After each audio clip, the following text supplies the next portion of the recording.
Just like they did in the first round against the Thunder, the Jazz bounced back from a Game 1 loss to tie their best-of-7 series at 1-1. The Jazz held off a hard-charging Rockets squad, 116-108, stealing home court advantage away from the NBA's best team. It wasn't all Donovan Mitchell for the Jazz this time, as 6 different Utah players posted double-digit scoring numbers. Here are 3 takeaways from the Jazz's win in Game 2. Jazz keep their composure. The Jazz came into Game 2 expecting to play better. They didn't just see a drastic improvement from Game 1, they had arguably their best effort of the season. Utah came out swinging with the intention to send the Rockets a message. Quinn Snyder's bunch built a lead that ballooned to as many as 19 points, but the Rockets fought back and eventually eliminated the deficit in the third quarter.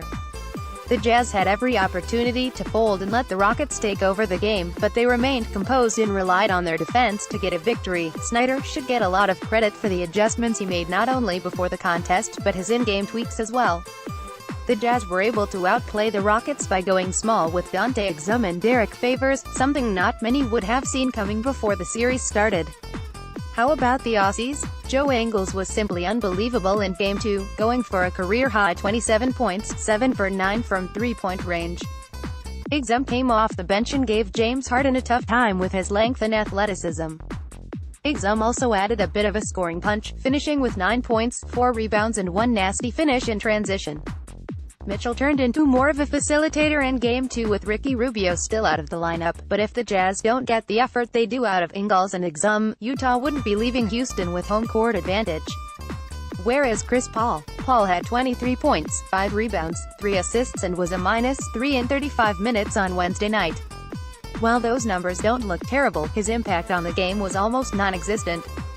As a member of the Clippers during last year's playoffs, Paul was able to put up his usual great numbers against the Jazz, but again, his impact on the games was minimized, leading to a first-round exit. CP3 came to Houston because he didn't want to have to carry the full offensive load like he did in Los Angeles and New Orleans. He was able to excel as the second option behind the likely MVP in Harden, but he can't remain a passenger in the postseason if the Rockets are to have any sort of success.